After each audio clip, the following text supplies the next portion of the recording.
Hello everyone, कैसे हैं आप सब। लास्ट क्लास में हमने सेल इंट्रोडक्शन पढ़ा था, सेल थ्योरी का डिस्कशन किया था। आज हम सेल वॉल या कोशिका भित्ति पढ़ने जा रहे हैं। सेल का जब हम डायग्राम बनाते हैं प्लांट सेल का, तो कुछ इस तरह का हम डायग्राम बनाते हैं और इसकी बाहर की तरफ आपने देखा होगा कि हम वॉल्स बनाते हैं कुछ इस तरह से। तो ये है आपके सेल वॉल बेसिकली। तो जो आपका प्लांट सेल होता है, प्लांट सेल में सेल मेम्ब्रेन की बाहर की तरफ एक रिजिड स्ट्रक्चर होता है, उसको हम सेल वॉल या कोशिका भित्ति कहते हैं। हिंदी में इसे कहेंगे कोशिका भित्ति। कोशिका भित्ति। तो सबसे पहले अगर बात करें तो रॉबर्ट हुक साइंटिस्ट हुए। रॉबर्ट हुक ने, तो इसको डिस्कवरी का जो श्रेय जाता है वो जाता है रॉबर्ट हुक को। रॉबर्ट हुक ने 1665 में सबसे पहले इसको देखा था, कोशिका भित्ति को। तो कई बार एग्जाम में पूछ लिया जाता है कोशिका भित्ति की खोज किसने करी, तो आप आंसर देंगे रॉबर्ट हुक ने। होता क्या है ये बेसिकली एनिमल सेल में एब्सेंट होता है। ये एक रिजिड यानी कि एक सख्त कवरिंग होती है, प्रोटेक्टिव लेयर होती है। प्रोटेक्टिव लेयर यानी कि क्या करती है कि ये प्लांट सेल को सुरक्षा प्रदान करती है। जो भी बाहर की चीजें हैं, जैसे कि कोई बैक्टीरिया है, वायरस है, उससे सेल को बचाती है। तो ये हार्ड कवरिंग होती है एक तरह से। ये एनिमल सेल में एब्सेंट होती है, प्लांट्स में प्रेजेंट होती है। प्लांट्स में बनी हुई होती है ये सेल्यूलोज,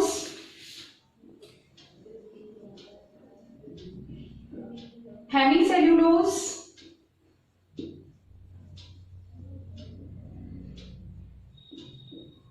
एंड पैक्टिन भी।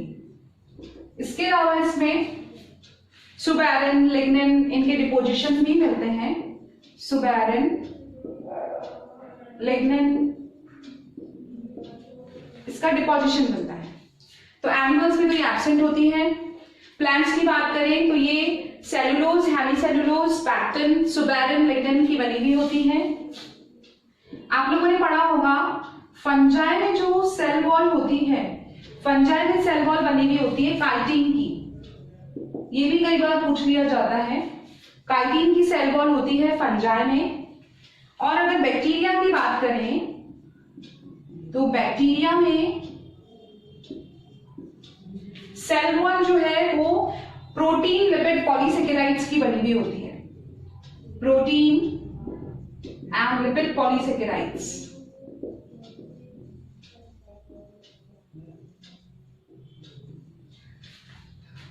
आपको बहुत जगह पर पेप्टिडोग्लाइकेन लिखा हुआ मिलेगा। पेप्टिडोग्लाइकेन, ये होता क्या है? पेप्टिडोग्लाइकेन जो है वो दो इसके घटक होते हैं, या हम बोले कंपोनेंट्स होते हैं, नैम एंड नैग। जो पेप्टिडोग्लाइकेन होता है वो दो घटकों से बना होता है। NAM is N acetyl muramic acid and NAG is N-acetyl glucosamine. तो ये जो सब यूनिट्स, ये जो कंपोनेंट्स है, ये एक साथ जुड़ते जाते हैं और ये स्ट्रक्चर बनाते हैं। कुछ बॉन्डिंग पैटर्न भी होता है, वो जब हम बैक्टीरिया पढ़ेंगे डिटेल में तब हम देखेंगे। तो ये जो बैक्टीरिया है इसमें प्रोटीन, लिपिड, पॉलीसेकेराइड की, पेप्टिडोग्लाइकेन की बनी हुई सेल वॉल मिलती है। फंजाई में काइटिन की बनी हुई होती है। प्लांट्स में ये सेल्यूलोज, हेमीसेल्यूलोज और पैक्टिन, ये बेसिक कंपोनेंट्स हैं। इसके अलावा इसमें सुबेरिन और लिग्निन का डिपोजिशन बनता है। ठीक है, ये रिजिड कवरिंग होती है।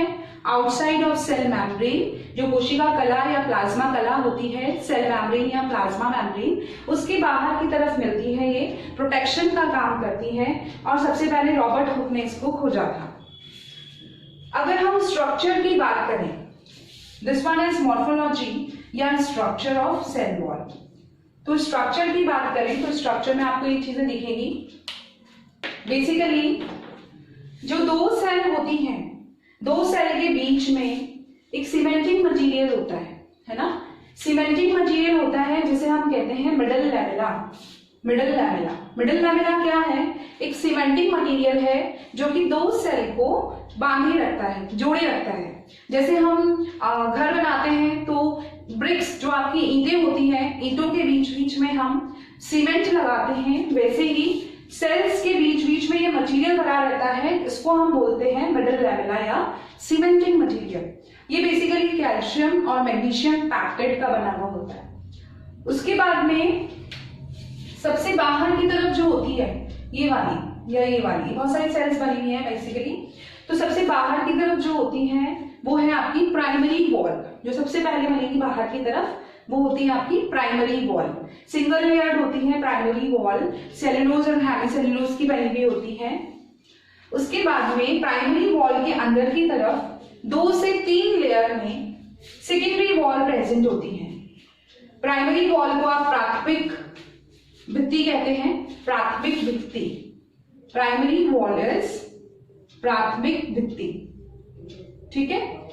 सेकेंडरी इज द्वितीयक भित्ति, द्वितीयक भित्ति, और टर्शरी इज तृतीयक भित्ति, ठीक है। और मिडिल लैमेला को हिंदी में बोलते हैं मध्य पटलिका, मध्य पटलिका। तो ये स्ट्रक्चर्स होती हैं 3 तरह की। तो वॉल होती हैं, टर्शरी वॉल बहुत कम जगह पाई जाती है, प्राइमरी एंड सेकेंडरी वॉल सब में प्रेजेंट होती है ऑलमोस्ट। सेकेंडरी वॉल की थिकनिंग कहीं जगह पर वेरी करती है। मिडिल लैमेला बीच में भरा रहेगा। सबसे बाहर की तरफ प्राइमरी वॉल, उसके अंदर की तरफ सेकेंडरी वॉल्स, और सबसे अंदर टर्शरी या तृतीयक भित्ति होती है। आप ऐसे भी देख सकते हैं इसके स्ट्रक्चर को। अगर हम ये 2 सेल बनाएं, सपोज करो ये this one is your cell 1 and this one is your cell 2। Plant cell की बात कर रहे हैं हम। ये सेल 1 है, ये सेल 2 है। तो इसमें कैसे होगा, ये बीच में जो भरा हुआ है इसको हम बोल सकते हैं मिडिल लैमेला।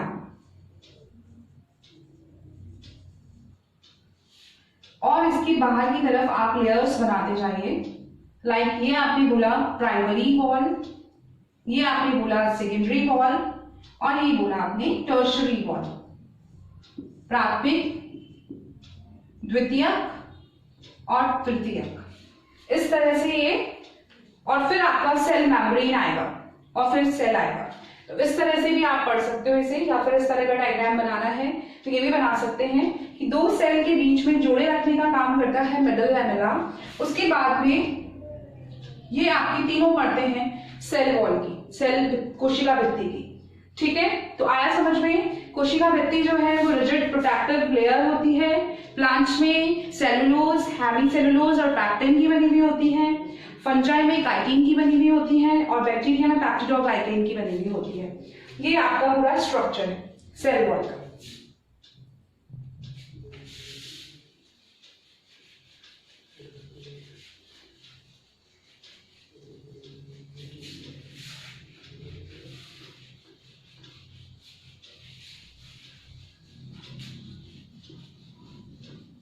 अब हम एक एक करके और तीनों जो लेयर्स हैं उनके बारे में देख लेते हैं एक बार, तीनों लेयर्स का डिस्कशन। फर्स्ट हम स्टार्ट कर रहे हैं middle lamella. Middle lamella, middle lamella जिसे हिंदी में बोलते हैं मध्य पटलिका, मध्य पटलिका या मिडिल लैमेला। नाम से ही पता है मध्य में उपस्थित होती है। ये क्या काम करती है आप इसमें लिख सकते हो, कनेक्ट्स टू एडजेसेंट सेल्स। तो जो पास वाली कोशिकाएं होती हैं उनको कनेक्ट करने का काम कौन करता है, मिडल लैमेला करता है। तो it connects to adjacent sales. इसको हम बोल सकते हैं कि ये सीमेंटिंग मटेरियल की तरह काम करता है, सीमेंटिंग मटेरियल। ठीक है, दो कोशिकाओं को जोड़ने के लिए ये एक सीमेंटिंग मटेरियल की तरह काम करता है। अब ये बनाव किससे होता है, ये calcium and magnesium, calcium and magnesium pectate का बना हुआ होता है। कैल्शियम एंड मैग्नीशियम पैक्टेट का बना हुआ होता है, सीमेंटिंग मटेरियल होता है जो कि दो एडजेसेंट सेल्स को जोड़े रखने का काम करता है। अब कई बार एग्जाम्स में पूछ लिया जाता है कि जो आपके फ्रूट्स होते हैं वो पकने के बाद फ्रूट्स जो होते हैं वो सॉफ्ट हो जाते हैं, है ना। तो उसका रीजन क्या है, क्योंकि जो पके हुए फल होते हैं उनमें मिडल लैमेला जो होती है वो डिसॉल्व हो जाती है। तो फ्रूट्स जो होते हैं आप इसमें लिख सकते हो नोट डालकर,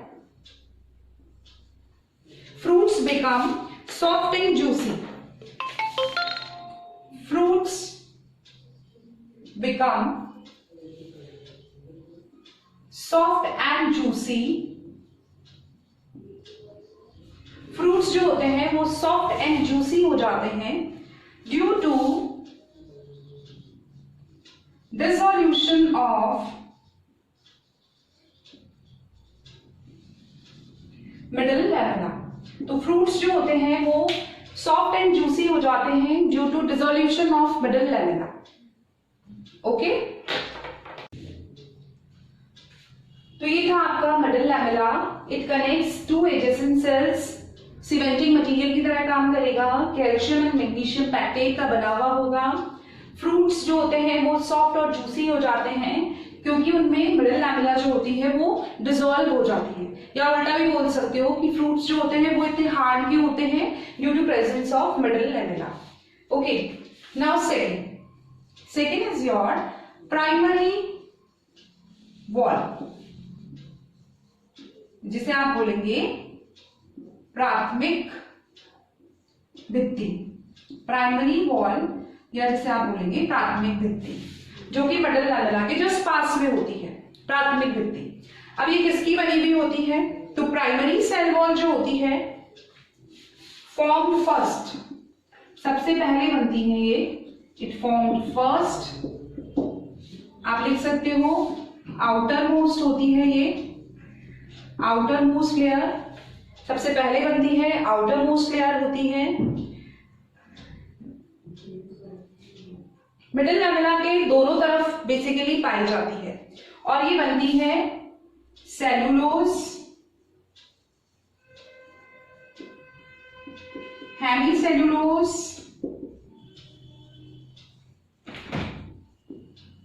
सेलुलोज, हेमीसेलुलोज और पैक्टिन से बनती है ये, है ना। माइक्रोफाइब्रल्स मिलते हैं इसमें, सेलुलोज और हेमीसेलुलोज के फाइब्रल्स होते हैं और पैक्टिन पॉलीसेकेराइड इसमें पाया जाता है। तो ये प्राइमरी वॉल है जो कि सबसे पहले बनती है। It is present on both side of middle lamella, middle lamella की दोनों तरफ ये प्रेजेंट होती है। सेलुलोज, हेमीसेलुलोज और पैक्टिन पॉलीसेकेराइड्स की बनी हुई होती है। थर्ड हम देख लें सेकेंडरी वॉल, सेकेंडरी वॉल जिसे हम कहते हैं द्वितीय भित्ति। ये जो है, ये जो सेकेंडरी वॉल है ये प्राइमरी वॉल के अंदर की तरफ प्रेजेंट होती है। सेकेंडरी वॉल जो है 2 to 3 लेयर्ड स्ट्रक्चर होती है, 2 to 3 लेयर्ड, 2 से 3 परतों में बनी हुई होती है। सेकेंडरी जो है वो 2 से 3 परतों की बनी हुई होती है। और यहां पर खास बात ये है कि ये सेलुलोज, हेमीसेलुलोज ये सब तो होंगे, यहां पर इसके अलावा लिग्निन का डिपोजिशन मिलता है। ठीक है, तो यहाँ पर cellulose, hemicellulose,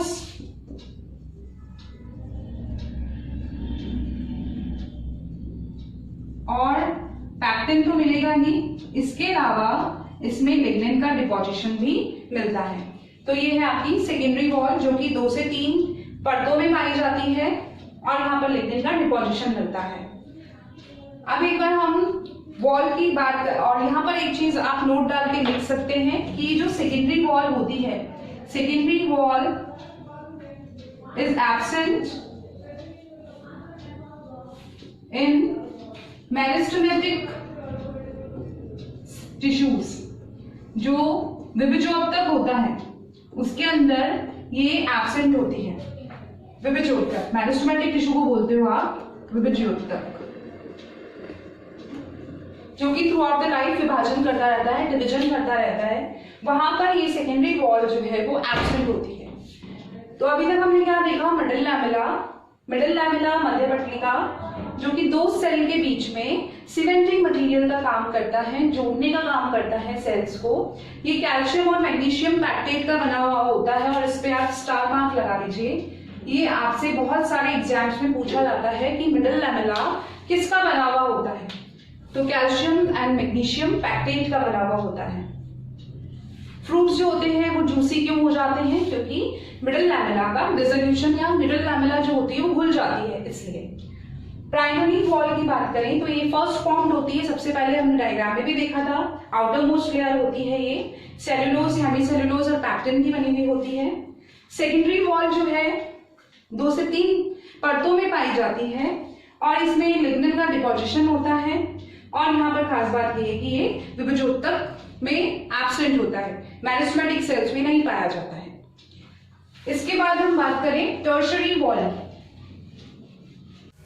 okay, so next is your tertiary wall. Tertiary wall या इसे हम बोलेंगे तृतीयक भित्ति।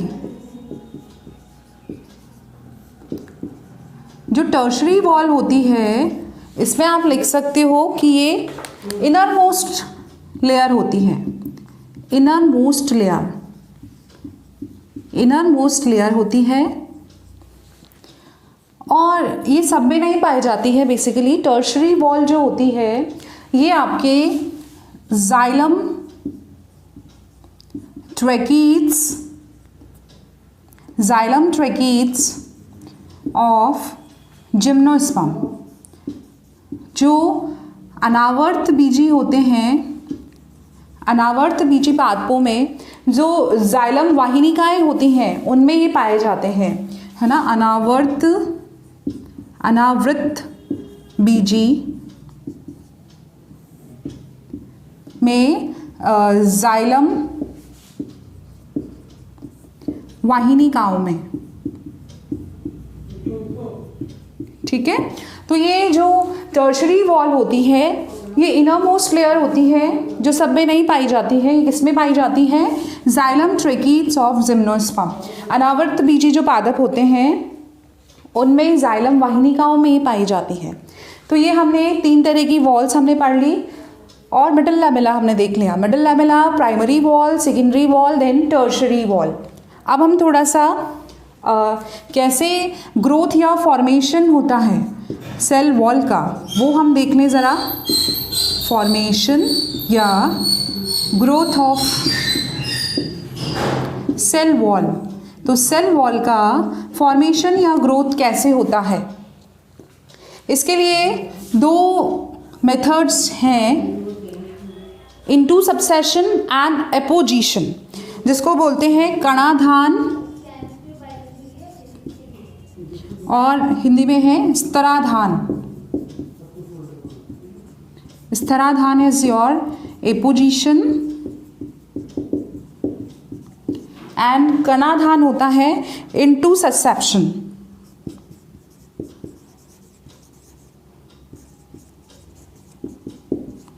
कणाधान और स्तराधान।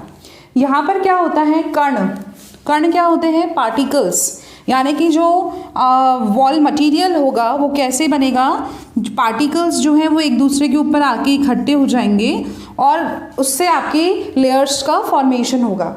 स्तराधान, स्तर मतलब होता है लेयर्स, यानी कि लेयर्स की फॉर्म में आएंगे। यहाँ पर लेयर्स की फॉर्म में मटेरियल डिपॉजिट होगा और यहाँ पर ग्रेन्स या पार्टिकल्स की फॉर्म में। ठीक है, तो हमने फॉर्मेशन या ग्रोथ की बात करें हम सेल वॉल की, तो दो मेथड्स हैं, इनटू सबसेप्शन और एपोजिशन, कणाधान और स्तराधान। इसमें क्या होता है कि ग्रेन्स या पार्टिकल्स आते हैं और वो एक दूसरे के ऊपर जमा होते जाते हैं और एक वॉल मटेरियल का फॉर्मेशन करते हैं। और अगर हम एपोजिशन की बात करें तो यहाँ लेयर्स की फॉर्म में वॉल मटेरियल जो है वो आकर के इकट्ठा होता है। तो this is all about cell wall का स्ट्रक्चर एंड फॉर्मेशन कैसे होता है। अब हम उसका एक जैसे वो हमने क्या बोला कि सेल वॉल जो है वो सेल्यूलोज का बना हुआ होता है। अब सेल्यूलोज कैसे जुड़ते हैं, फिर उनसे क्या बनता है, वो सब चीज़ें एक बार हम देख लें। तो अल्ट्रा स्ट्रक्चर की बात करें हम सेल वॉल का, अल्ट्रा स्ट्रक्चर, तो अल्ट्रा स्ट्रक्चर की बात करें तो सेल वॉल जो है वो मैक्रोफाइब्रल प्लस मैट्रिक्स का बनता है ना। मैक्रोफाइब्रल और मैट्रिक्स का बनता है, तंतु होते हैं और मैट्रिक्स एक तरल पदार्थ होता है। कैसे फॉर्मेशन होता है देखो, एक मैक्रोफाइब्रल जो है ये बना हुआ होता है, one macrofibril is made up of 250 microfibrils. ठीक है, एक जो मैक्रोफाइब्रल है वो 250 माइक्रोफाइब्रल से बना हुआ होता है। और एक माइक्रोफाइब्रल की अगर हम बात करें तो एक microfibril is made up of micelle, 20 micelle से बनता है। ठीक है, तो one microfibril is made up of 20 micelle. और अगर हम मिसेली की बात करें तो वन मिसेली, एक जो मिसेली होता है वो आपके 35 से 200 सेल्यूलोज का बना हुआ होता है। सेल्यूलोज की यूनिट होती हैं वो इतनी सारी 35 to 100, इतनी सारी जो सेल्यूलोज की यूनिट होती हैं 35 से 100 सेल्यूलोज की यूनिट मिल करके एक मिसेली बनाता है। फिर ऐसी मिसेली की 20 यूनिट्स जुड़ करके एक माइक्रोफाइब्रल बनाता है। फिर ऐसे 250 माइक्रोफाइब्रल्स जो होते हैं वो जुड़ करके एक मैक्रोफाइब्रल बनाता है। ठीक है, और सेल्यूलोज किसका बना हुआ होता है ये सबको पता है। वन सेल्यूलोज जो होता है वो ग्लूकोज का पॉलीमर है। बेसिकली ग्लूकोज की लगभग 3000 से 6000 यूनिट्स जो हैं वो ग्लूकोज की जुड़ेंगी by beta 1,4 linkage. Beta 1,4 glycosidic bond होता है बेसिकली। तो बीटा 1,4 ग्लाइकोसाइडिक बॉन्ड से 3000 से 6000 ग्लूकोज की यूनिट्स जुड़ करके पॉलीमर का फॉर्मेशन करते हैं, दैट इज सेल्यूलोज। फिर ऐसे सेल्यूलोज की 35 से 100 यूनिट्स जोड़ करके एक मिसेली का फॉर्मेशन करते हैं। ऐसे मिसेली की 20 यूनिट्स जुड़ करके एक माइक्रोफाइब्रल बनाता है और ऐसे माइक्रोफाइब्रल के 250 यूनिट्स जुड़ करके एक मैक्रोफाइब्रल बनाता है। फिर ये मैक्रोफाइब्रल और मैट्रिक्स जुड़ करके सेल वॉल का अल्ट्रा स्ट्रक्चर बनाते हैं। तो ये था आपका अल्ट्रा स्ट्रक्चर। अगर हम फंक्शंस की बात करें तो फंक्शंस आप लिख सकते हो बेटा। एक चीज़ और इसमें देखना है कि प्लाज्मोडेस्माटा क्या होते हैं। प्लाज्मोडेस्माटा सबने नाम सुना है कि जो कोशिका भित्ति होती है, सेल वॉल होती है, वो रेगुलर नहीं होती है, मतलब पूरा एक साथ बनी हुई नहीं होती, उसके बीच बीच में कहीं गैप होते हैं, है ना। बेसिकली वो पिट्स होते हैं, जहाँ भी लिग्निन का डिपोजिशन नहीं होता वहाँ पर पिट्स बन जाते हैं, है ना। तो और उसके अंदर आपके प्लाज्मोडेस्माटा प्रेजेंट होते हैं। तो ये क्या करते हैं, ये दो सेल के बीच में कम्युनिकेशन का काम करते हैं। प्लाज्मोडेस्माटा, ये क्या करते हैं? कम्युनिकेशन का काम करते हैं प्लाज्मोडेस्माटा। इसके अलावा देखो कम्युनिकेशन हो गया, इसका जो मेन फंक्शन है वो है प्रोटेक्शन, प्रोटेक्शन देता है ये सेल को। इसके अलावा शेप प्रोवाइड करता है सेल को, है ना, एक पर्टिकुलर शेप प्रोवाइड करता है। इसके अलावा स्ट्रेंथ देता है सेल को, स्ट्रेंथ, है ना, मैकेनिकल स्ट्रेंथ, यांत्रिक संबल प्रदान करता है, सुरक्षा प्रदान करता है, एक पर्टिकुलर शेप देता है। प्लाज्मोडेस्माटा के थ्रू ये कम्युनिकेशन में काम आता है। ठीक है, तो ये एक स्ट्रक्चर और फंक्शन हमने कोशिका भित्ति का पढ़ा। कोशिका भित्ति में हमने ये देखा कि किसने इसकी खोज करी, दैट इज रॉबर्ट हुक। इसके अलावा किससे बने हुए होती हैं डिफरेंट सेल, बैक्टीरिया की सेल पेप्टिडोग्लाइकेन की बनी हुई होती है, फंजाई की सेल काइटिन की बनी हुई होती है, और आपकी जो प्लांट सेल होती है वो सेलुलोज, हेमीसेलुलोज और पैक्टिन की बनी हुई होती है। एनिमल सेल में सेल वॉल नहीं पाई जाती है। सेल वॉल का फंक्शन प्रोटेक्शन देना, रिजिड प्रोटेक्टिव लेयर होती है, ये शेप प्रोवाइड करती है, स्ट्रेंथ देती है और कम्युनिकेशन में हेल्प करती है। उसके अलावा ये अल्ट्रा स्ट्रक्चर हमने देख ली, और सेल वॉल का जो स्ट्रक्चर है, बेसिक मॉर्फोलॉजिकल स्ट्रक्चर, वो हमने देख लिया। So this is all about cell wall. I hope आपको सबको समझ में आया होगा। नेक्स्ट क्लास में हम सेल मेम्ब्रेन के बारे में पढ़ेंगे। Till then see you, bye bye.